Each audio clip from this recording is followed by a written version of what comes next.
한 발 더 깊이 있게 뉴스 속으로 시사인이 만드는 정치 라이브 김은지 뉴스인 4월 25일 방송 시작합니다. 안녕하세요. 저는 시사인 김은지 기자고요. 4월의 마지막 날 금요일입니다. 그래서 오랜만에 월간 브리퍼 특집으로 찾아왔는데요. 세 분 지난달에 뵙지 못해서 너무 반갑고 보고 싶었습니다. 반갑습니다. 안녕하세요.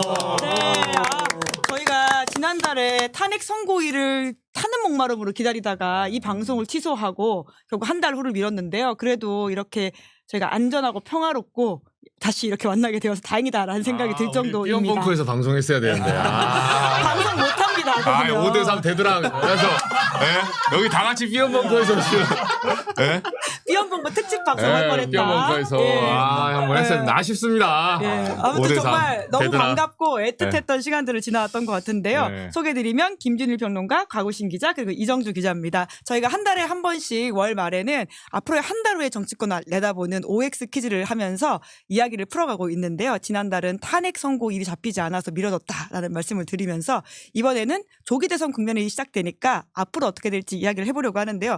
그래서 저희가 보통 시작할 때 복습을 하고 들어가잖아요. 이게 좀 애매해졌어요. 2월 28일 방송했던 이야기들 중에서 그 한 달 기준으로 어떻게 정리를 해야 되는지에 대한 부분인데요. 캡처를 보시는 것처럼 그달의 VIP는 킹준일, 제 왕가를 쓰고 있는 모습이 보이는데요. 세 분 다 8대0 인용 맞추셨고 이재명 2심 의원직 상실력 나온다에 있어서는 다 X를 해서 맞추셨고요. 여기서 좀 갈리는 것 같습니다. 여당의 가장 유력 대선 후보는 김문수다에 있어서는 지금 이게 어떻게 봐야 되는지에 대한 좀 논쟁이 있는 것 같거든요.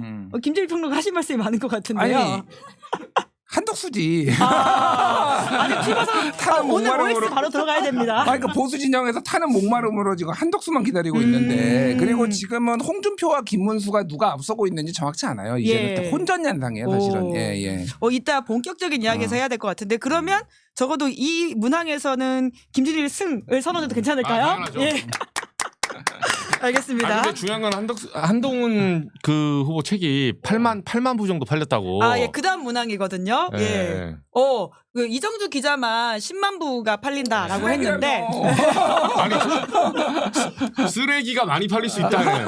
왜 인과관계를 여러분 쓰레기라고 안 팔릴 것 같아요? 넣어주시기로 했잖아요. 네? 이정주 기자님 책에 대한 표현을. 인터뷰 했으니까 이제. 이제 다 아니 했나요? 한동훈 대표 인터뷰 안 할까봐. 제가 좀 자제한 게 있었는데. 네.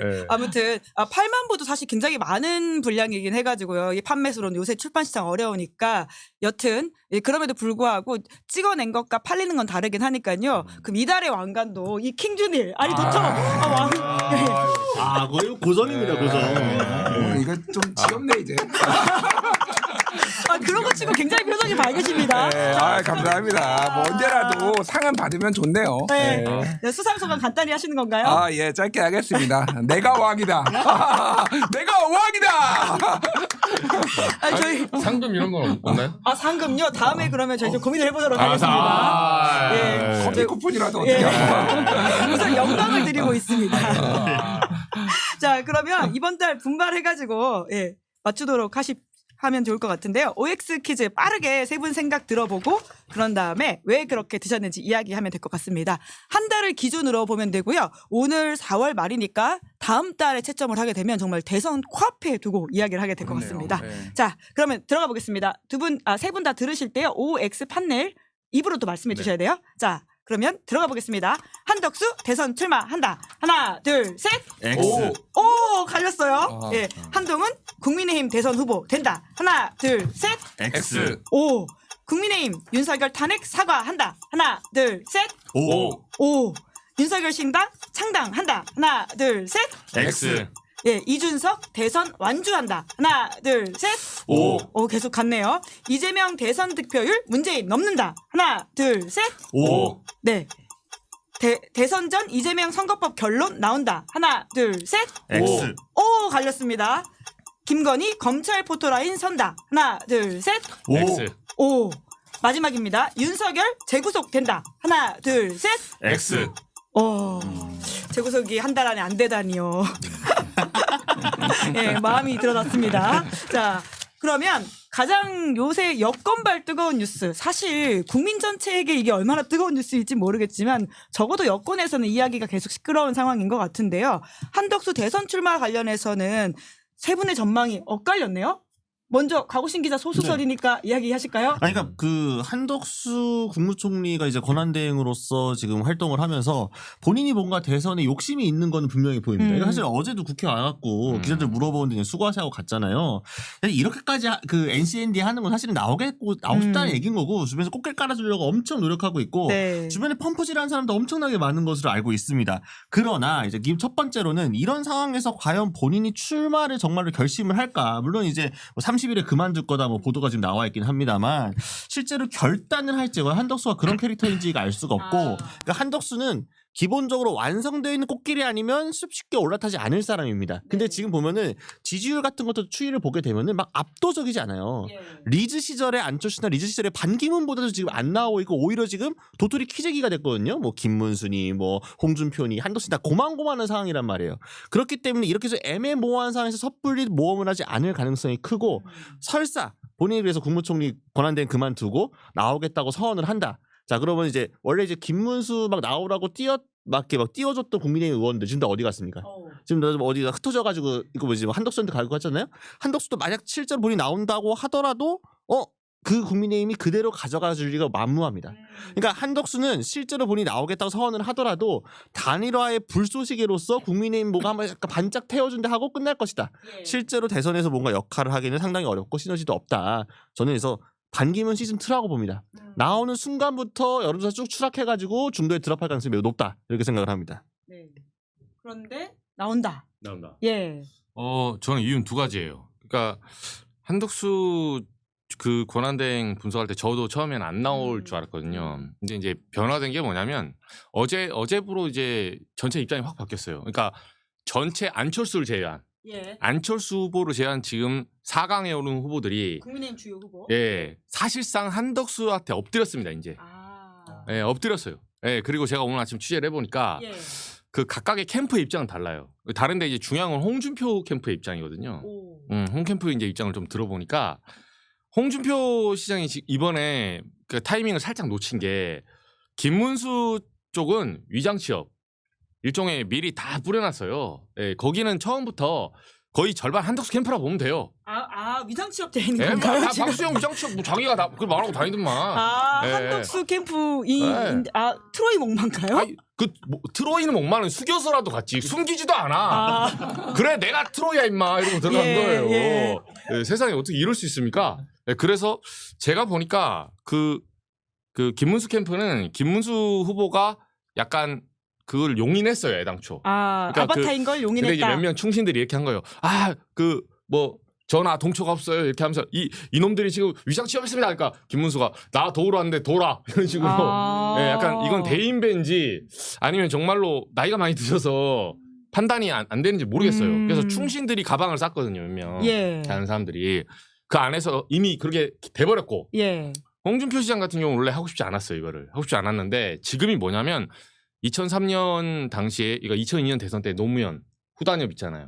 그 당시랑 분위기가 비슷해요. 그게 뭐냐면 그때 정몽주랑 노무현 이제 붙다가 당의 후보인 노무현하고 솟아오른 이제 월드컵 인기로 온 정몽주끼리 단일화 해라 했는데 이때 이제 해당행위 아니 당의 후보를 뽑아놓고 뭐하는 짓이냐.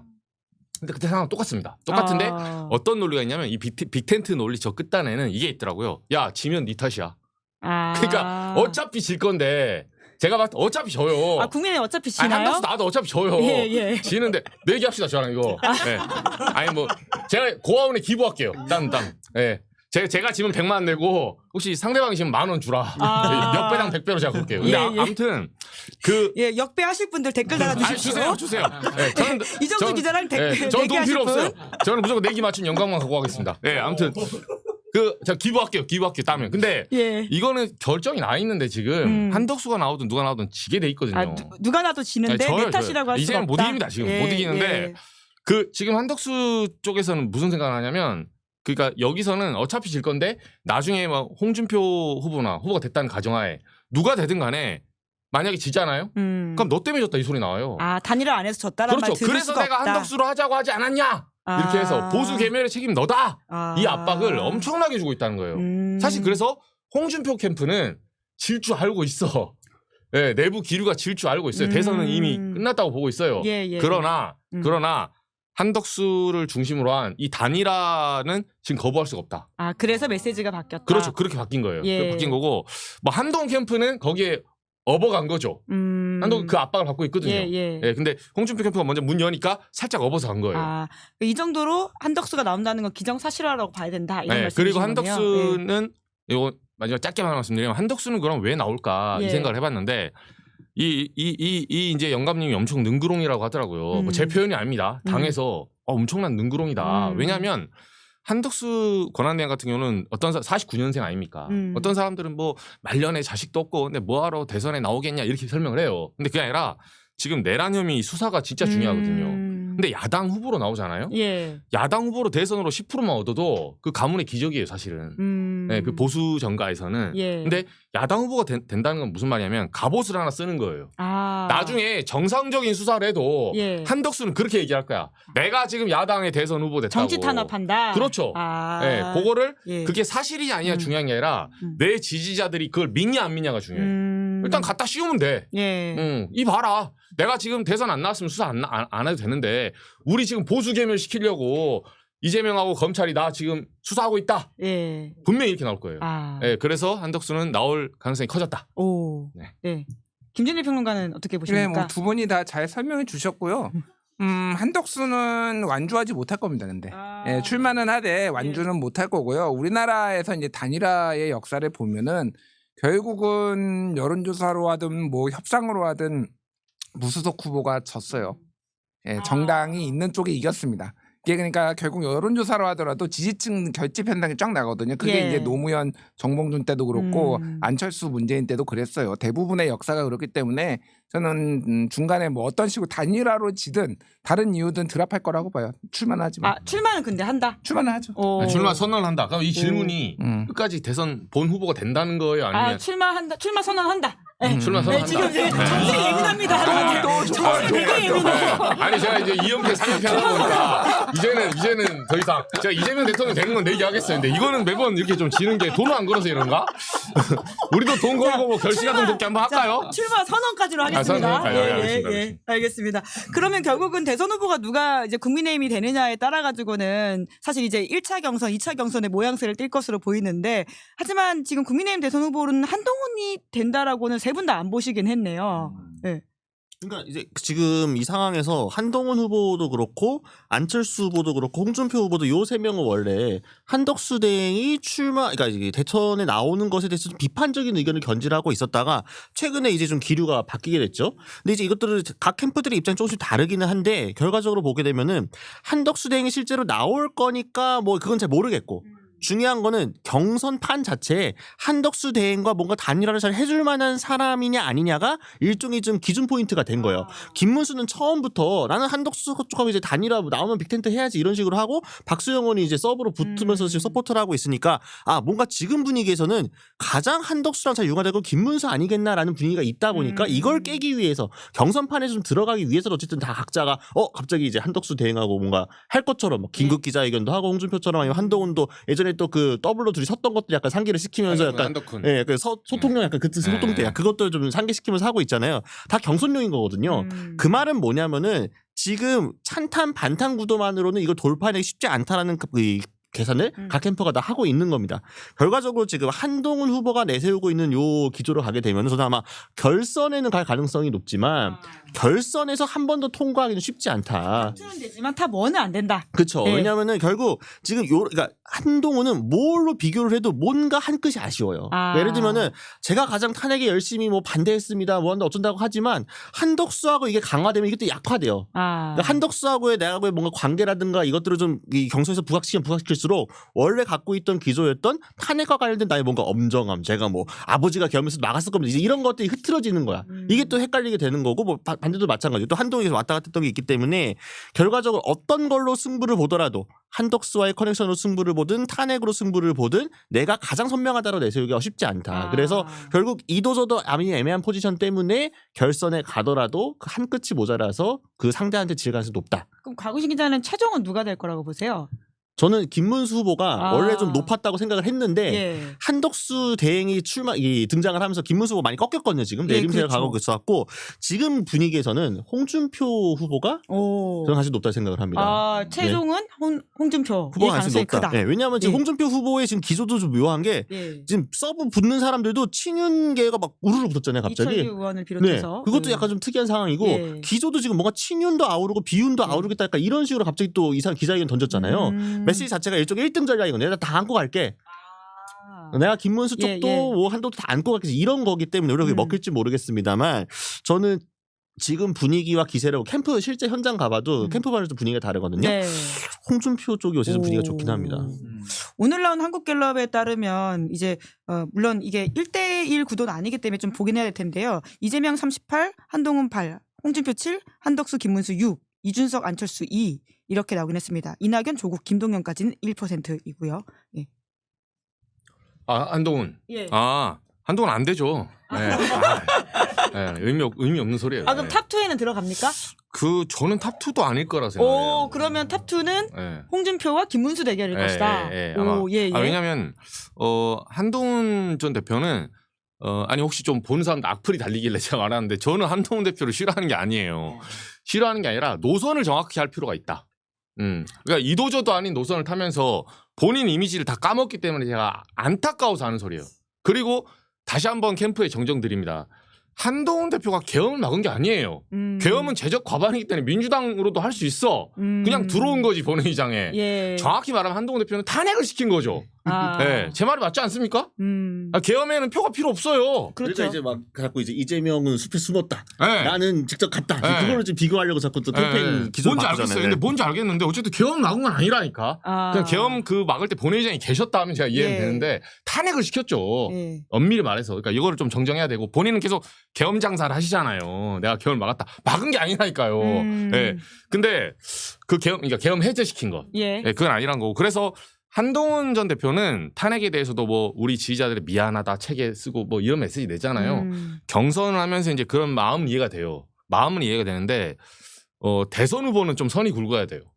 이런 절제절명 문제 있을 때 솔직히 말해서 뭐 국회의원이나 시장급은 뭐 그렇게 해도 됩니다. 솔직히 뭐 토제 뭐 한 달 만에 풀었다 맞다 뭐 오세훈 그런 사람도 있잖아요. 예, 지금 잠실에 주적이 돼 있더라고. 그것도 그렇게 하면 안 될 것 같긴 한데. 아니 물론 안 되긴 하죠. 근데 그래봤자 어차피 탈락돼 저렇게. 예. 근데 그 대선 후보는 사람들이 기억을 한다니까요. 이 사람이 도대체 뭘 말하려고 하는 건지. 그러니까 한동훈 전 대표가 저는 뭘 말하려고 하는지를 모르겠어요. 그래서 윤석열을 쳐내고 이 내란 세태를 종식시키고 정말로 민주주의를 바로 세워야 되는가. 이 질문에 대해서 한동훈 전 대표의 대답이 딱 오라고 안 떨어져요. 아, 네. 아직도 오가 아닌가요? 탄핵 탄핵 반대한 대구 경북 TK 지지자들 미안하다며요. 뭐가 미안해? 뭐가 안 미안합니까? 탄핵 시켜야 되는 거지. 그러니까 저는 그런 태도가 지금 결국은 본인이 본선에 가도 굉장히 불리한 경선뿐만 아니라 예 그리고 마지막 하나는 요거는 이제 김문수 후보랑 요 차이는 저는 한동훈 대표의 약점이 뭐냐면 이게 그 토론에서 이겨먹으려고 해요. 예, 어제 같은 경우도 보면 정가 몇 번이시죠? 손목 스냅 나오잖아요. 이거 저도 기자들 많이 당했거든요. 네. 한동훈 대표한테 직접. 민주당이 안 물어보시잖아요. 이렇게. 아 맞아. 처음 국회 왔을 때 그 당했던 사람이 이정주 기자죠. 제가 작년 3월에 총선 때. 맞아. 예, 오늘 복당한 장해찬, 장해찬 질문했더니 왜 이렇게 잘못된 거냐. 그러니까 왜 당에서 민주당 사주를 받은 게 아니냐는 취지의 공격을 했었죠. 그러니까 왜 공간위에서 그거는 저희 다른 서민선 기자고. 다른 기자예요. 저는 광주에서. 그래서 왜 공간위에서 걸러내지 못했냐 이걸 물어봤더니 민주당이 그런 거 안 물어보시잖아요. 그러더라고요. 국힘 종특이잖아요. 네. 민주당이 물어보라고. 제가 그랬어. 아니 민주당보다 나은 당이 되신다고 하셔놓고 그러니까 그때부터 어버버 막 이렇게 얘기하시더라고요. 그래서 제가 그때 그 소위 말하는 한빠들의 주적이 됐습니다. 잠깐. 한동훈 지지자. 한동훈 지지자. 알겠습니다. 수정할게요. 아니 뭐 인터넷 자기들이 한빠라고 하길래 개딸도 자기들이 개딸이 하고 알겠습니다. 아무튼 한동훈 지지자의 주적이 된 건 있는데 아무튼 그래서 안 될 거다. 안 될 거다. 예, 뭐 사실 언론 이야기를 하면 오마이뉴스도 요새 굉장히 고생을 하고 있어가지고 또 저희 그 이런 말 써도 되나요? 야지? 이런 거 쓰면 안 되겠죠, 약간. 야, 아무튼 어떤 표현이 좋을까요? 뭐라고 아주 지적질 당하는 게 요새 여기저기서 다 지적질 당해가지고 뭐 어느 캠프를 가도 다 지적질 해가지고 그게 다 뉴스가 되고 있더라고요. 비꼰다 뭐 네, 이런 약간 식으로. 그렇게 해가지고 근데 이제 뭐 사실 제일 컸던 거는 이제 뉴스타파가 한번 지르고 나서 그러고 나서 이제 홍준표 후보가 제자를 하지 않고 다음 날 그래서 우리 저희 후배가 홍준표 캠프 마크한 후배가 그래서 질문하다가 사실은 처음부터 그 질문하려던 게 아니었고 아니 카드 나온 거잖아요. 그러더니 갑자기 수첩을 딱 꺼내가지고 준비했다는 듯이 사실은 뉴스타파가 이거 다시 물어보니 이게 답해야지 준비를 해온 거죠. 이재명은 하면서 막 뭐 네 가지 뭐 그러면서 뭐 이렇게 막 얘기를 했잖아요, 그렇죠? 이렇게 후배가 이렇게 하고 나서 진짜 제가 너무 어이가 없어가지고 이게 아니, 기본적으로 비교도 안 돼 말이. 잠깐만 얘기할게요. 이재명 전 대표의 이 형수 관련 이야기들은 이미 해명이 다 됐어요. 그렇죠. 여러 번 언론에 논란이 됐던 거고 그거에 대해서 유권자들이 판단하면 돼요. 아, 저 사람 자질이 아니야. 그럼 안 찍으면 되고 그래 저 정도 해명했으면 괜찮지. 난 용서할 수 있어. 라고 하면 찍는 거고 이미 된 거잖아요. 이것하고 지금 명태균 관련 건 새롭게 나온 거잖아요. 뉴스타파 보도 때문에 새롭게 의혹의 증거가 나온 거면은 이 정황에 대해서 카카오톡 나온 거 뭐냐라고 물어보는 거 너무 당연한 거잖아요. 그렇죠. 이거에 대해서 본인은 해명을 하면 되지. 아, 그거 택도 없는 거다. 나하고는 상관없는 거다. 해명하면 되는 거를 갑자기 물어보는 거 자체가 잘못됐고 뭐 적대적 언론이니 뭐 민주당 이재명 가서 물어보라. 이거 전형적으로 자기네 장사하려고 경선이니까 자기네 지지자들 아 역시 홍카콜라 아 시원하다. 역시 오마이 찌라시지 이런 거를 하려고 그냥 의도적으로 물어본 거잖아요. 이렇게 자기네 장사할 때 자꾸 언론 이용하는 이제 마음에 안 들어가지고 진짜 다음날 너무 화가 나가지고 내가 벼르고 갔어요. 진짜 사실 아침에. 주특기예요. 네, 이제 진짜 벼르고 가서 내가 오늘 수틀리면 오늘 돼지 흥분제 물어볼 거다. 내가 특활비 물어볼 거다. 가족들 갖다 주면 그걸로 할 거냐고. 내가 갔는데 저를 보자마자 저희 캠프 공보 담당하시는 분이 손을 이렇게 아, 반장님 오셨습니까? 아, 이러면서 손을 잡으면서 절대 그런 게 아니다.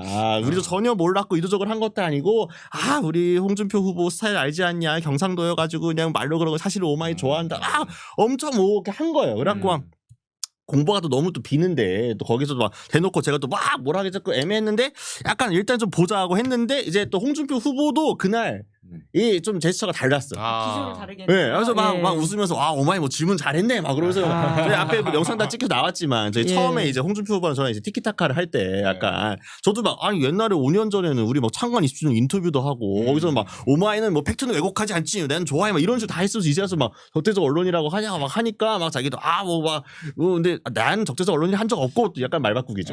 당은 적대적인 거 맞잖아. 이런 식으로 이상하게 몰고 가잖아. 아무튼 근데 거기서도 보면은 거기서도 홍준표 후보도 만약에 더 세게 나오려고 했으면 또 서로 팍 부딪혔을 텐데 자기도 약간 눈치고 이게 약간 그 올드들의 약간 그렇죠? 더현재 스타일인 거죠. 언론 다루는 때 눈치고 넘어가면서 약간 우쭈쭈 해주면서 그렇죠. 약간 요새도 제가 들어보면은 저희 후배가 자리에 있나 없나를 그렇게 홍준표 후보가 확인을 한대요. 오마이 오늘 안 왔나? 오늘 왜 뒤에 앉아있지? 그러면서 더 열심히 질문하셔야 되겠네요. 그래서 예. 아무튼 그런 거가 물론 저는 이것도 사실은 비판받아 마땅한 부분이 있지만 그래도 모모 후보들보단 낫다. 어떤 후보들보다 낫긴 낫다. 찾아가서 곽 반장님 그 홍준표 후보랑 붙었어요, 안 붙었어요? 어떤 걸? 그 다시 항의하러 가서. 언제 항의를 가죠? 다음날. 아니 다음날 가서 제가 물어봤잖아요. 그래가지고 홍 후보 막 이렇게 제스 취했다며요. 그러니까 홍 후보 캠프에서 그렇게 얘기를 해준 다음에 그래서 그날 공개적인 질문 답변할 때 약간 주고받고 지나갔고 그다음에 이제 적당히 답변하고 나오고 끝나고 인사하러 갔더니 이제 홍준표 후보가 팍 치면서 막 아 오마이 이런 식의 뭔가 스킷을 넘어가려고 하는 약간 이 그런 것들 끝까지 우리 곽유신 기자가 더 날카로운 질문으로 물어봐 주십시오. 네, 아무튼 제가 계속 주시하고 있습니다. 아무튼 예, 자 국민의힘 후보가 한동훈이 안 된다는 김준일 평론가도 똑같이 이제 안 된다에 거셨는데요. 최근에 인터뷰를 또 길게 하셨는데 만나보니 안 될 느낌이던가요? 아니 뭐 그런 걸 떠나서 저는 이제 주로 데이터를 보면서 하니까 최근에 이제 MBS 여론조사가 굉장히 눈에 띄더라고요. 국민의힘 대선 후보 적합도를 물어봤는데 여기에서 전체 여론조사에서는 홍준표 14, 한동훈 13, 김문수 11 이렇게 나왔어요. 근데 이거를 이제 좁혀가지고 국힘 지지층만 물어보면은 김문수 28, 홍준표 26, 한동훈 22 이렇게 나왔고 보수층, 그러니까 국힘 지지는 아니지만 보수층, 국힘 지지를 포함해서 전체 보수층으로 하면은 김문수 26, 홍준표 20, 한동훈 18. 그리고 중도층으로 하면은 홍준표 14, 한동훈 12, 안철수 12, 김문수 7 이렇게 나와요. 그러니까 굉장히 혼전이에요, 사실은. 굉장히 혼전인데 다만 전체 덩어리로 봤을 때 그러면은 김문수와 홍준표를 지지하시는 분들은 대체적으로 탄핵에 반대하신 분 쪽이잖아요. 지금의 형태는 아직도 조금 붙기는 했는데 전보다 붙기는 했는데 지지층에서 한 6대4 아직도 탄핵 좀 반대 쪽이 그러니까 그쪽이 좀 더 큰 것 같아요. 그러면은 예. 2대 2명 최종 갔을 때는 결국은 가장 중요한 이슈가 탄핵 찬반이 될 거예요. 예. 그러니까 저 2인으로까지는 올라갈 수도 있을 것 같아요. 지금 한동훈이? 예, 예. 지금 이게 표 갈리는 거나 이렇게 보면 예. 그런데 최종은 좀 어렵지 않나? 그럼 예. 최종은 누가 유력하다고 보세요? 모르겠어요. 그러니까 뭐 김문수 아니면 아니, 한 킹준일 뭐, 피해간다. 가장 지금 유리하게 피해가십니다. 선이 굵어야죠. 안 가면. 아니 우리 같은 이게 신하들은 좀 못해도 돼요. 신화 자처하시는 좀 신하죠. 3연패 했으면 신하지. 아니 근데 이게 네. 김문수 하락세와 그 누구지 한덕수의 그 부각이 거의 맞물렸어요. 그러니까 맞아요. 이게 일종의 데드크로스처럼 예, 이렇게 예. 됐고 홍준표가 약간 분위기가 좋아진 거는 맞는데 그렇다고 홍준표가 압도적이냐 그렇진 않아요. 저한테 만약에 많이는 못 걸겠고 한 10,000원 정도 걸라면은 저는 김문수한테 걸 거예요. 예. 예. 다음 달에 확인해 볼 수 있는 포인트들이 여러 개가 쌓이고 가야 한다라는 생각이 드는데요. 그러면 국민의힘의 윤석열 탄핵 사과한 데 있어서는 세 분 다 같은 의견을 주셨는데 뭐 이거는 아무래도 어떤 사과이냐가 중요할 것 같다는 생각도 드네요. 그렇게 따진다면. 어떤 류의 사과를 할 것으로 이미 보이죠? 지금 사과를 하고 있어요. 사과라고 홍길동이야. 뭐 아버지라 부르지 못하는 것도 아니고 사과인데 사과는 아니야. 아니 이미 윤희숙 여의도 연구원장이 공식적으로 방송에 나와가지고 이게 사실 정책정강 발표하는 굉장히 중요한 자리인 거잖아요. 대선 앞두고. 그건 누가 뭐라 해도 당의 공식적인 자리 스피커미로 나간 거예요. 거기서 잘못했다고 인정을 다 했어. 근데 오늘 아침에 권성도 원내대표 백그라운드 브리핑에서 뭐라 그랬냐. 아 공식 입장이라 하긴 좀 뭐하고 근데 또 공식 입장이 아닌 것도 아니야. 이게 다 이러고 있는 거예요. 예. 아니, 현수막 다 걸었잖아. 죄송하다며. 뉴스타파 그거 물어보려고 했다가 그 권성동 원내대표가 이제 그따위 말도 안 되는 짓을 한 거 아닙니까? 그것도 사실 그거 물어볼 만한 거잖아요. 그렇죠. 뭐가 죄송한 건데 네. 근데 그거에 대해서 말을 하기 싫은 거야. 그러니까 지금 계속 눈치를 보고 있는 거죠. 경선 기간이니까 우리 강성 지지층에 대한 심기를 거스를 수도 없고 예. 또 대선을 치러야 되는데 이걸 계속 지금처럼 기조로 갈 수도 없고 하니까 사과인데 사과 아닌 그런 사과 같은 사과를 계속 하는 거예요. 그러니까 그걸로 계속 하고 있기 때문에 경선이 마무리되고 한 달 안에 이제 본선으로 가게 되면은 언제 그랬냐 다 같이 이제 무릎 꿇는 퍼포먼스도 한번 하고 뭐 이제 고개도 한번 숙이고 절도 하고 하면서 죄송합니다 잘못했습니다라고 하겠지만 뭐 그거에 대해서 또 뭐 평가는 알아서 하시겠죠. 네. 네. 사과를 한다고 하지만 사실은 각 후보들 저희가 지금 띄워드리고 있는 장면을 보면 계엄과 탄핵에 대한 입장이 여전히 갈려 있고 이것에 대해서 국민의힘이 진짜 이 계엄 사태 그리고는 탄핵에 사과를 하고 있는지에 대해서는 의구심이 든다는 생각을 할 수밖에 없는 것 같습니다. 홍준표 저 두 후보 중에 한 명이 지금 경선이라 저렇지 본선 되잖아요. 또 갑자기 언제 그랬냐는지 나는 처음부터 계엄은 강하게 반대를 했고 근데 뭐 탄핵은 뭐 우리 지지자들 마음에 상처를 줄 수 있으니까 뭐죠 하지만 그래도 뭐 자진하야를 못했으니까 뭐 사실 어쩔 수 없지 뭐 결론 나온 거니까 그러면서 우리 이제 과거는 그만 얘기하고 미래로 갑시다 또 이런 말 하겠지. 레파토리 뭐 이미 뻔히 정해진 거 아닙니까? 참 이제 그런 걸 사과라고 우리가 받아들여야 될지라는 생각이 들긴 하네요. 약간 개사과의 시즌 2인 것 같은 거죠. 아이고. 예, 그 정도 상한 거죠. 예. 아니, 저는 이제 홍준표가 김문수 후보 같은 경우는 캠프에서 그거를 조금 오늘도 뭐 계엄이 불가피했다고 생각하지 않는다.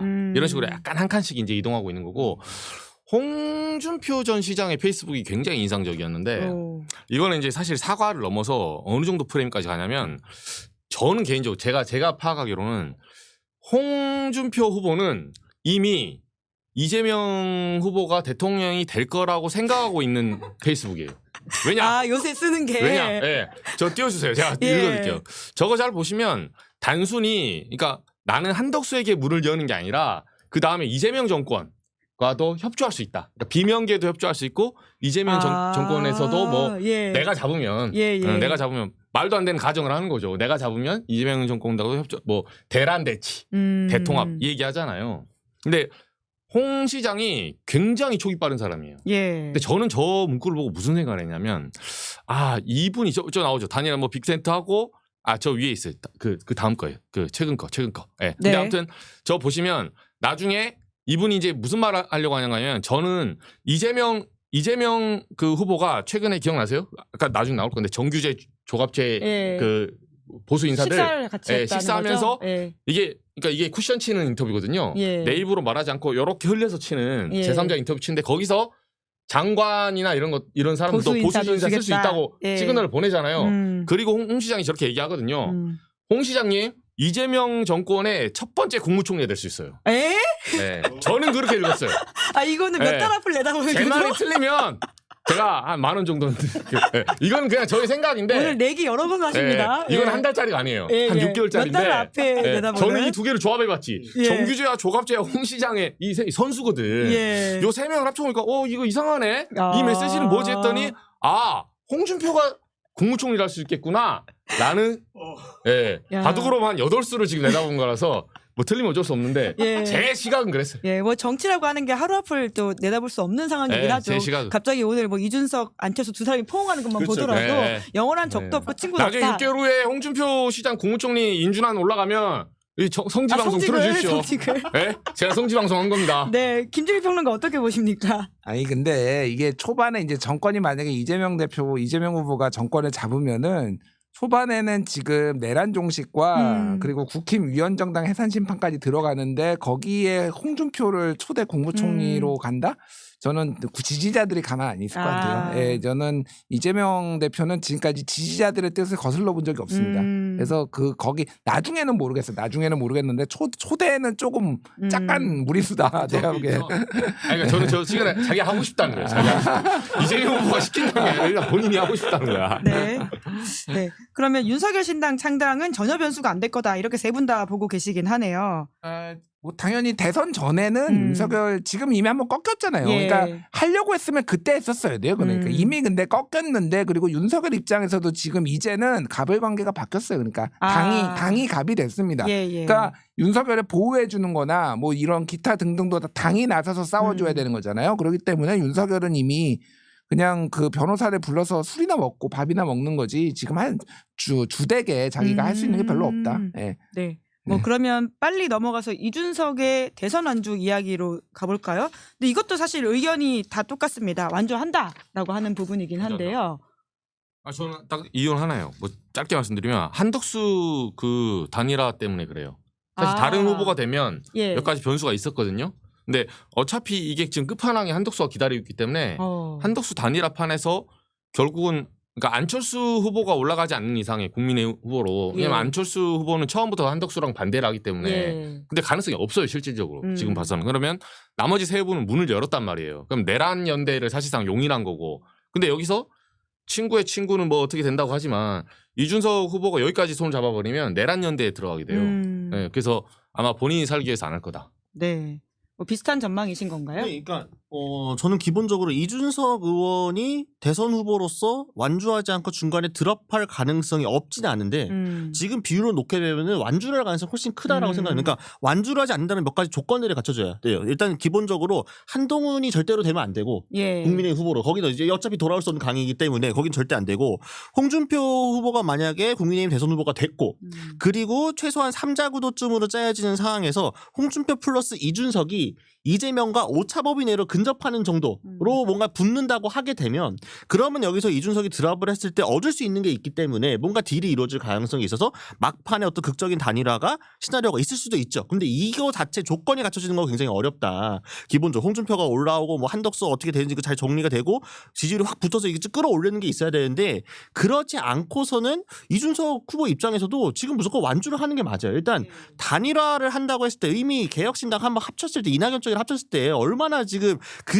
이 쓰라린 기억을 이준석이 잘 알고 있잖아요. 그게 하나가 있고 두 번째로는 당을 만약에 살리고 갈 거라고 한다면 이 다음 스텝으로는 선거를 또 치러야 돼. 큰 선거들을 연달아 치러야 되는데 지금 본인이 완주하고 뭔가 기반과 지지세를 끌어올리지 않으면은 개혁신당 다음 선거에서 살아남을 수 없고 공중분해 될 겁니다. 그럼 그렇게 되면은 국민의힘에서 뭐 개별적으로 받아준다고 하는데 뭐 지분도 없을 거고 숙이고 들어갈 수밖에 없는 거거든요. 그러니까 그런 걸 보게 되면은 이준석 의원이 오늘 이제 안철수 후보하고 사실 포옹도 하고 좋은 분위기를 연출했잖아요. 서로가 필요하기 때문에 자리를 만든 건데 결국은 뭐냐면 안철수 후보가 결선에 못 올라갈 가능성이 크니까 결선에서 떨어지게 되면 대선 주자 안철수를 지지하고 있던 그 지지율을 이준석을 쪽으로 가져가기 위한 사실은 포석이라고 보는 게 맞거든요. 결국은 이것도 완주를 위한 지지 기반의 수단으로서 만나는 행보이기 때문에 저는 걸라고 한다면 완주 쪽이 훨씬 가능성이 높다 일단 지금은. 네. 뭐 더 덧붙이실 말씀. 그냥 이거는 너무 정치공학적으로 보기보다는 그 후보 당사자의 욕망을 생각해 보면 돼요. 그러니까. 이준석의 욕망. 예, 이준석의 욕망은 이번에 뭐 본인은 당선이 되려고 하겠지만은 이번을 또 경험 삼아서 다음에 보는 거잖아요. 그러면은 본인한테 다음에 대선 나오는 거를 위해서는 완주하는 게 좋을까요? 중간에 드랍하는 게 좋을까요?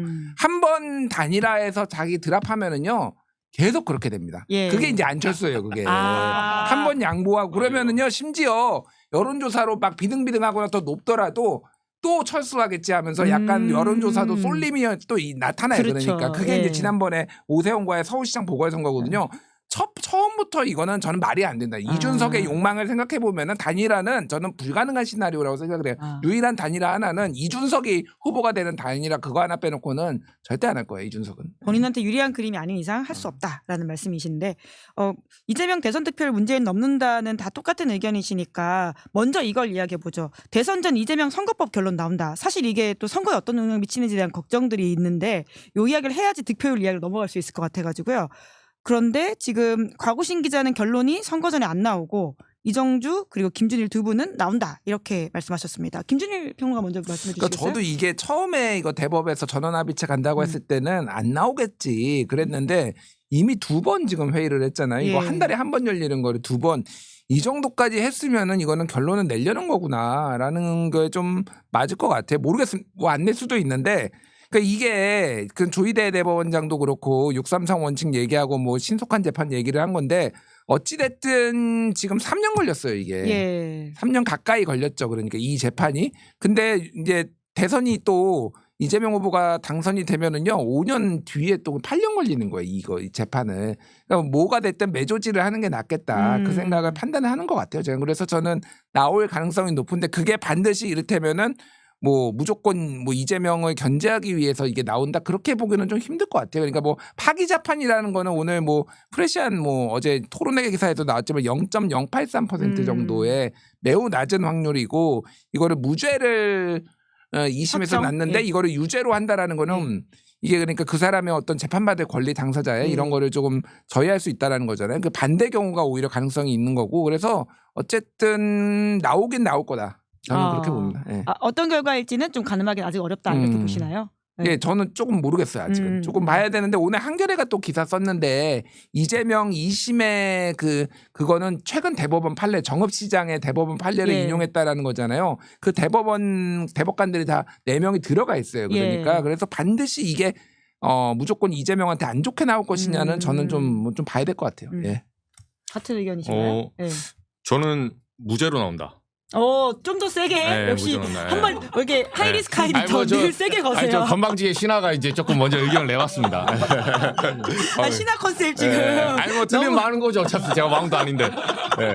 그래서 제가 취재한 거 간단하게 요약드리면 두 가지 이유가 있어요. 이게 이제 저도 처음에 김준일 그 선배처럼 의심을 했거든요. 전화합의체 이렇게 들어간다는 게 대법관들이 전화합의체로 간다는 거는 사실 그 사안의 중대성과 예. 그리고 그 사안이 정치적인 문제도 있지만 대법원에서 판례로 이게 딱 박히는 문제들은 그 소부에서 끝낼 수가 없어요. 예. 근데 이 사안을 속도를 내면서 확실히 이번에 매듭을 짓겠다는 의지고 그래서 처음에는 저도 의심을 했는데 왜 이게 달라요? 두 번째 한다는 거는 법원이 생각보다 이제 시청자들 모르시는 분도 있는데 출입해 보면 굉장히 치밀한 조직입니다. 치밀하다. 굉장히 치밀해요. 법원이. 예. 예. 검찰들이 삽질을 좀 할 뿐이지 오. 그 법원은 뒤에 있는 것 같잖아요. 다 보고 있어요. 오. 다 보고 있고 영장 이런 문제부터 시작해서 뭐 나중에 제가 지기현 판사의 구속 취소도 그냥 나온 게 아니에요. 그래서 어떤 의미가 있죠? 이거 예. 빨리 말해주셔야 될 것 같은데요. 이거를요? 예. 이거 좀 시간이 다 된 것 같은데. 네. 아무튼 요 얘기를 제가 해드리면 대법원 이유는 두 가지인데 하나는 이거를 빨리 움직였다는 거는 조희대 대법관 입장에서는 무조건 선거 전에 뭐라도 내놓겠다는 시그널이에요. 예. 예. 그렇지 않고 만약에 뒷발 뺀다. 그럼 법원이 아니야, 그거는. 예. 예, 첫 번째 그거고. 그러면 빨리 움직이면 결론 두 가지밖에 없습니다. 파기 재판은 저는 아예 말이 안 된다 생각하고 그건 대법원 없어져요. 그렇게 예. 하면. 예. 그거 완전히 말도 안 되는 소리 하는 거고. 파기 환송을 하거나 예. 아니면 무죄를 때리는 두 가지 경우일 수밖에 없어요. 따져보면. 근데 파기 환송을 하면 사실상 이재명 후보가 대통령이 된다는 가정하에 예. 5년짜리 불안정한 대통령을 또 거기다가 심어놓고 가는 거예요. 또 헌법 84조 얘기 나옵니다. 예. 재판이 진행되니 안 되니부터 해서 흔들고 들어가는 거예요. 대법원이 현재 그런 상황을 원하는 것 같지는 않아요. 법원은 법원의 이익을 추구하거든요, 사실은 기본적으로. 그래서 저는 이거는 결론을 내린다면 파기환송은 법원 쪽에서도 너무 리스크가 커요. 그러면 무죄일 가능성이 높다. 그리고 하나 더 이유는 지난번에 2심 재판 그 판결문을 보잖아요.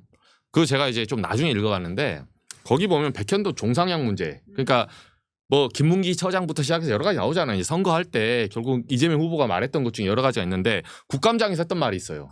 근데 그 판결문을 자세히 보니까 변호인들도 얘기를 해주는데 그게 방송이 안 됐어요. 그러니까 말은 했는데 방송이 안 돼가 중간에 국감장이 끊겨가지고 방송이 안 돼가지고 선거법이란 거는 유권자에 영향을 미쳐야 돼요. 내가 뭐 백현도 종상향인 뭐니 말하는 게 집에서 혼자 말하는 게 무슨 소용이 있습니까? 이게 많은 유권자에 영향을 미쳤을 때 그게 알 권리와 이 사람의 허위 사실이 그 유권자에게 판단에 영향을 미치기 때문에 선거법이 구성 요건이 되는 거예요. 근데 이건 구성 요건에서부터 흔들리는 거야. 그러니까 1심에 사실오인이 있다는 거예요. 이걸 대법원이 뒤집는다? 이 짧은 시간에? 정말 쉽지 않아요. 정말 쉽지 않아요. 그래서 무죄다. 네. 결론도 빨리 낸다. 네. 제가 만약 대법원이 이걸 뒤집잖아요. 파기재판 하잖아. 제가 기자 은퇴하겠습니다. 네. 오늘 공약이 너무 많아요. 네. 그리고 사법개혁 운동해야 돼. 이제는 더 이상 제가 기자가 중요한 게 아니라 사법개혁 운동해야 돼. 기자 은퇴하고 네. 이 짧은 시간에 그 파기재판에서 사실오인을 다시 바로잡는다? 오케이 알겠어요. 저는 대한민국을 위해서 몸을 바치겠습니다. 더 이상 기자로 할 수가 없어. 사법개혁 나서겠다. 네. 지금 충격적인 공약까지 저는 하셨는데. 이재명 후보를 지지해서 아니야. 이런 재판은 받고서 이 나라에 살 수가 없어요. 네. 네. 그리고 소수 의견 박우신 기자 이야기도 짚어보죠. 그러니까 지금 뭐 국민의힘 일각에서 뭐 파기자판 얘기를 기대하고 있는데 그래서 말 그대로 위시풀 띵킹인 거고 실제로 나올 가능성은 매우 없다고 생각을 합니다. 다만 이제 조희대 대법원장이 소부에서 전압으로 바꿔가지고 지금 이렇게 쭉 끌고 가려고 하는데 본인이 어떤 의도를 가지고 이니셔티브를 뭐 할지 모르겠습니다만 전압으로 일단 들어간 이상 일단 기본적으로 전압에서 쉽게 결론이 나오기가 쉽지 않습니다. 일단 이게 첫 번째가 하나가 있고 두 번째로는 여기서 어떤 결론이 나오든지 간에 대선 전에 결론이 나오면은 어느 당에서 굉장히 뭐라고 많이 할 거란 말이죠. 막 정치적으로 흔들 거란 말이죠. 막 자신들 마음에 들지 않는 판결이 나왔다는 이유로 민주당이든 국민의힘이든 마찬가지. 그렇기 때문에 법원은 기본적으로 그런 정치적인 부담, 리스크를 지는 걸 굉장히 싫어합니다. 사법부는. 그렇기 때문에 역시나 굉장히 좀 이 리스키한 결론을 굳이 어느 쪽이든 욕먹을 수밖에 없고 어느 쪽에서 대법원이 지금 선거에 개입한 거다. 누구 대통령 만들어주려고 혹은 누구를 견제하려고 이런 판결 내린 거다라고 막 할 텐데 그걸 감당할 만한 그런 분들이 아닙니다. 기본적으로. 그런 사람들이 아니고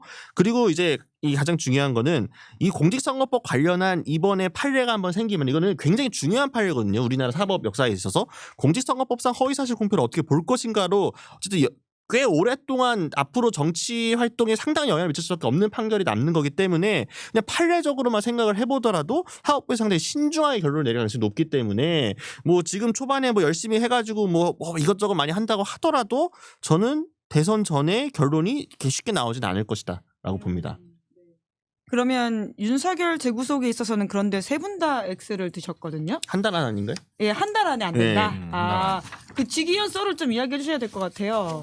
지금 예, 이게 다 계획되어 있었다라는 게 어떤 의미시죠? 그러니까 계획돼 있기보다는 저는 약간 그 치밀하게 움직였다 이거죠. 예. 이게 그냥 이게 뭐 예를 들면 의심스러울 때는 피고인이 이익으로 띡 이렇게 때린 게 아니에요. 그렇게 때렸다고 하기에는 너무 많은 허점이 보여요. 그렇게 봐요. 그거보다는 그러니까 이 얘기는 뭐 해도 되나요? 뭐 법원에 가는 제가 저희 취재와 이제 종합한 건데 저는 사실 그렇게 봐요. 법원의 요지는 뭐냐면 중앙지법과 서부지법의 그 신경전. 네, 사실 그 공수처가 영장 신청할 때부터 서부지법을 했었죠. 그렇죠. 그 얘기는 그 무슨 뭐 영장 쇼핑했니 뭐니 여러 음모론이 있었잖아요. 그 음모론은 제가 안 믿는다고 쳐도 실제로 저희가 취재해 보면 법원 안에 판사들만큼 서열에 민감한 사람 별로 없습니다. 거기는 완전히 일렬로 세워져 있어요. 그래서 보통 판사로 임용된다 하면 판사로 임용되는 순간에는 자신의 일생일대의 꿈이 대법관이에요. 네. 그리고 대법관은 헌재재판관하고 다른 거는 헌재재판관은 변호사 됐다가 다시 임용되기도 하잖아요. 대통령 3인, 대법원장 3인, 3인 추천해서 하기도 하는데 대법관은 현직 고법원장 현직에 있을 때 추천을 받아요. 그러니까 쭉 현직으로 활동을 해야 되는 거야. 엘리트 코스에서. 그 능선을 타고 올라와야 돼요. 그래서 이 코스가 그때마다 계속 1등을 해야 되는 거야. 그 강박관념도 있거든요. 근데 그 판사들 사이에 어떤 컨센서스가 있냐면 중앙지법 판사들은 서부지법이나 지방법원 있잖아요. 이것도 서울의 지방법원이거든. 거기서 자신의 권능을 뛰어넘는 걸 겁나 싫어합니다.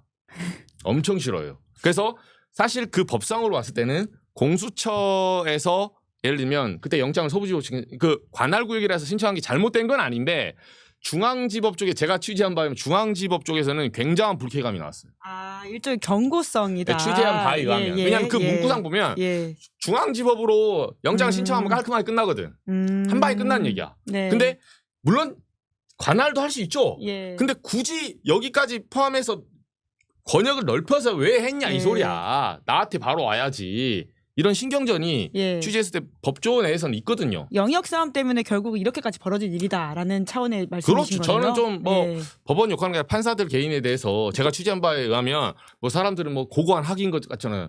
안 그래요. 곧 사법개혁 운동 나서실 것 네. 같은데요? 막 심지어 등산 갈 때 네가 앞에 섰냐 내가 뒤에 섰냐 갖고 싸우는 실제 그런 에피소드 있어요. 그렇죠. 밥 먹으러 갈 때도 정말 이렇게 줄 서서 가고 그런 그 뭐 조직이긴 유치원 합니다. 같은 뭐 그런 약간 별것도 아닌 건 내가 먼저 오른쪽에 앉았니 왼쪽 앉았니 부작해서 그런 신경전이 있다니까요. 거기서 취재를 해보면 믿기지 않겠지만 그 한 달 안에 재구속이 안 된다에 불과하지 그러면 그 이후엔 될 거다 이렇게 그럼 보시는 건가 보죠. 아까 가구신 기자가 한 달 기준이라고 아니 우리 이제 하셨으니까. 전직 대통령 윤석열 씨가 이제 끈이나 떨어지셨기 때문에 기본적으로 아니 뭐 나경원도 4강에 못 넣는 게 지금 윤석열의 실력 아니겠습니까? 더 이상 이제 이 끈 떨어진 권력을 눈치를 볼 필요는 없을 것이고 다만 이제 이 내란숙에 관련한 혐의 재판들이 좀 더 진행이 돼서 법정 구속이라도 뭔가 그러니까 왜냐하면 또 한 달 사이에 뭐 특검이 나올 가능성은 좀 뭐 희박하잖아요. 그러다 보니까 나중에 조금 더 재판이 진행되고 특검이 뭐 한다든가 했을 때 이제 재구속 가능성은 있지만 지금 당장 요 대선 기간 중에 갑자기 이제 법원이 구속시킬 가능성은 좀 희박하다라고 봅니다. 그러니까 지금 윤석열의 재구속을 누구도 원하지 않아요. 왜 그러냐면은 민주당은 당연히 윤석열이 국가적으로 보면은 좀 뭐 이렇게 안 좋은 일이지만은 윤석열이 나와가지고 얼마나 헛소리를 많이 해줘서 큰 도움을 줬잖아요. 지금까지 3년이나 뭐 5년이나 똑같네 다 이기고 왔네 막 그러니까. 사실 근데 그러면 국민의힘의 입장에서는 구속시켜야 되는 게 나을 수도 있는데 윤석열 이름이 언급되는 것 자체가 피곤한 거예요, 솔직히. 그럼 구속되면 또 기사 막 쏟아질 거 아니에요. 이게 환기가 되는 거거든요. 그러니까 그런 거고 검찰 입장에서는 지금 이게 그러니까 본인들이 했던 일관성이 없어지는 거죠, 지금. 게다가 심우정이 아직 쥐고 있기 때문에 검찰도 할 생각이 없는 거예요. 그러니까 이거는 정권이 바뀌어야지만 구속이 될 거다. 그러면 그런데도 불구하고 김건희 씨가 검찰 포토라인 선다는 전망에 있어서는 세 분의 의견이 좀 갈렸거든요. 그러니까 지금 이제 서울고검에서 재항고를 받아들이기도 하고 특검법도 제출되긴 했는데 이정주 기자님은 X를 드셨네요. 먼저 두 분이 김준일 평론가 먼저 말씀하실까요? 저는 O를 했고요. 안 부를 수가 없어요 지금은. 그러니까 이게 보수에서도 싫어하는 게 김건희입니다. 그러니까 진짜 나 와이프 잘못 만나서 윤석열이 저렇게 됐다 이런 얘기 그리고 여자가 그러니까 제가 뭐 그걸 동의하는 게 아니라 약간의 그런 인식들이 있어요. 그러니까 고령층을 중심으로. 국민의힘 일각 강성 지지자층에서. 그러니까 윤석열은 또 옹호하지만은 김건희에 대해서는 굉장히 부정적으로 보는 분 많거든요. 그리고 뭐 실질적으로 지금 김건희 막으려고 이 개헌까지 일어났다 이런 정황적인 증거가 너무 많잖아요. 김건희 특검법에다가 명태균 게이트 등등등 해가지고. 그러니까 김건희는 다 싫어하기 때문에 김건희를 굳이 보호해야 될 이유가 검찰에도 존재하지 않는다. 지금은 그리고 뭐라도 해야 돼요, 사실은. 너무 그러니까 지금 뭐 문재인 대통령 지금 구속까지 했는데 아무도 안 부른다고? 그러니까 기소까지 했는데 지금 아무도 안 부른다고? 그러니까 김건희는 포토라인은 저는 조만간 쓸 거라고 보여요. 오래 걸리지도 않을 겁니다. 제가 보기에는. 사실 저희의 단골 질문이었거든요. 뉴스 브리퍼 특집할 때. 근데 아직까지도 사실 안 했다라는 게 참 황당한 상황이긴 합니다. 검찰이 그 의견을 줬다. 뭐 계속 그 얘기만 나오고 있어요 지금. 그러니까 이거는 다른 사람에 있어서는 그런 얘기가 없잖아요. 근데 검찰에서는 유독 김건희에 대해서는 그 얘기를 하고 있거든요. 타진도 하고 있다, 뭐 하고 있다. 이거는 결국은 결정적일 때 부른다는 얘기예요. 선거 전에. 선거 전에. 저는 다음 달에 부른다고 봅니다. 가구신 기자도 같은 의견이신가요? 대체로 비슷하죠. 그러니까 문재인 전 대통령과 관련해서 기소한 것도 그렇고 검찰은 지금 정치적으로 굉장히 지금 골치가 아플 거거든요. 왜냐하면은 만약에 정말 이제 지금 흐름대로 가서 이제 이재명 후보가 무난하게 대통령이 된다고 치면은 자신들이 또 가장 먼저 개혁 대상 돼가지고 또 갈갈하게 찢어지지 않겠습니까? 뭔가 성과도 내야 되고 뭔가 정치적인 밸런스도 맞춰야 되는 상황이에요. 그리고 이미 쌓여야 할 것도 너무 많아. 더 이상 김건희 뒤로 봐줄 필요도 없어. 지금 쳐야죠. 제 생각에는 검찰은 무조건 친다. 이라고 봅니다. 저는 그러니까 말 그대로 그러니까 그런 가능성이 있는데 철저하게 저도 정치적으로 해석해서 포토라인 안 선다고 보는 거예요. 왜냐하면 포토라인에만 안 선다. 수사를 받으러는 가는데. 황제 수사는 받을 수 있죠. 그러니까 질문이 검찰 포토라인 선다잖아요. 제가 좀 깐깐한가요? 요새? 깐깐하게 하십시다. 포토라인에만 안 서지 수사는 받는다. 수사는 받을 수 있죠. 지난번에 황제 수사. 근데 왜냐하면 윤석열도 사실 구속 피의자가 아닌데 고법에서 지하 통로 이용하게 해주고 지금도 특혜를 받고 있잖아요. 사실상 어찌 됐든 간에 특혜를 받고 있는데 그러니까 V2, V1 봤을 때 진짜 대통령 김건희 아닌가요? 지금 가짜 대통령 윤석열도 특혜를 받는 판에 진짜 대통령을 부른다고? 그럼 가짜 대통령 왜 아래로 부릅니까? 가짜 대통령 먼저 나와야지. 저는 그렇게 생각하는 거예요. 윤석열도 지금 비공개로 출석하고 있기 때문에. 아니 가짜도 잡지 못하는 놈들이 진짜를 잡겠다고요? 저는 일단 그것 때문에 못 믿는 거고 두 번째는 이게 이제 대선 개입이에요. 사실 이게 절정탄 게 당연히 김건희, 그러니까 우리가 이제 한 달로 봤을 때 5월 23일이나 5월 22일쯤에 이제 하는 거 아니에요. 5월 달 이제 이번 대선이 6월 3일이잖아요. 그럼 5월 달 말 가면 이벤트가 크게 두 개 있거든요. 요렇게 이제 사법 리스크 하나랑 5월 달 말에 가면 노무현 대통령 이제 5.23 있죠. 서거일이 있어요. 그때 이제 민주 진영이 한번 뭉치는 그 시즌이거든요. 이때 만약에 김건희 띄우잖아요. 바로 이게 한덕수가 됐든 누가 됐든 간에 보수 후보 죽어요. 사실상. 그러면 제가 만약에 정말 검찰이 포토라인 김건희를 세우잖아요. 내가 인정할게요. 완전히 이재명한테 선 거야. 그러면. 완벽하게 선 거예요. 그거는. 검찰이 오히려 이재명한테 줄 섰다는 증거다. 그렇죠. 그렇게 하면 근데 지금 이제 아까 말씀하신 대로 이제 심우정 총장이나 이런 얘기들이 충돌되는데 한 달 사이 바뀐다? 그럼 제가 인정. 그러면 이재명 대통령, 그러니까 이재명 후보는 그때 당선이야. 그냥 6월 3일 기다릴 필요도 없어요. 5월 23일 당선이라 보시면 돼요. 개표할 필요도 없어. 어차피 개표해봤자 황교안 비롯해서 이 새끼, 죄송합니다. 이 사람들은, 죄송합니다. 욕을 해서.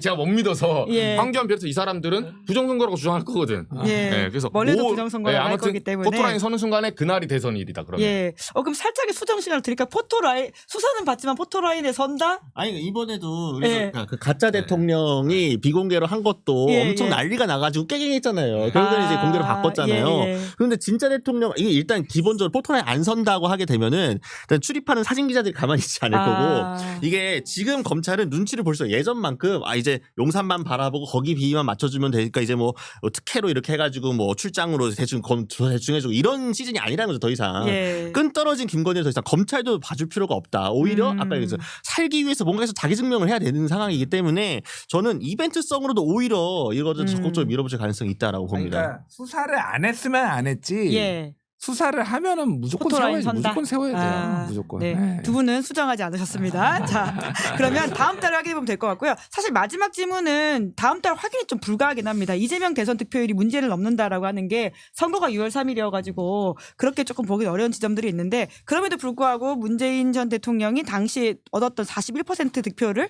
이재명 후보가 뛰어넘을 것이다라고 하는 전망은 다 같으시네요. 이게 그러니까 제가 짧게 말씀드리면은 2017년에는 오자구도였어요. 어쨌든 1강, 2중, 2약 이렇게 오자구도인데 이번에는 오자구도까지는 안 될 것 같고요. 3.5자구도 정도 될 것 같아요. 제가 보기에는.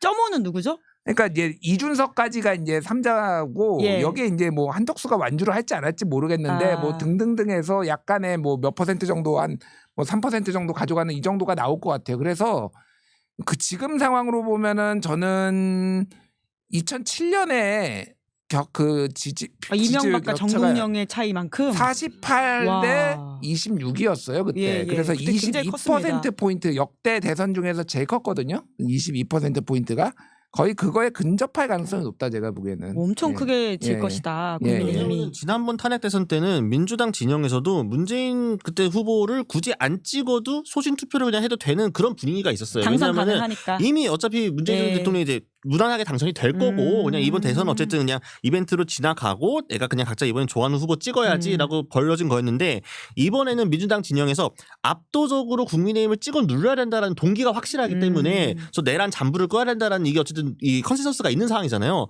그럼 뒤로 돌아보지 않고 무조건 이제 이재명 후보를 이번에 찍어줘야지가 되는 거예요. 그러면은 그 말은 뭐냐 중도층에서 혹은 이재명 후보에 대해 뭔가 약간 비판적인 생각을 평소에 갖고 있던 있던 그런 시민이라고 하더라도 이번에는 선거 투표장에 나가가지고 내가 국민의힘을 반대하는 걸 확실하게 보여줘야지라고 투표에 나갈 가능성이 크기 때문에 이번에는 그때처럼 애매하게 나오지 않을 거다라고 생각합니다. 이쪽에도 약간 진영 풀 결집이 이루어질 겁니다.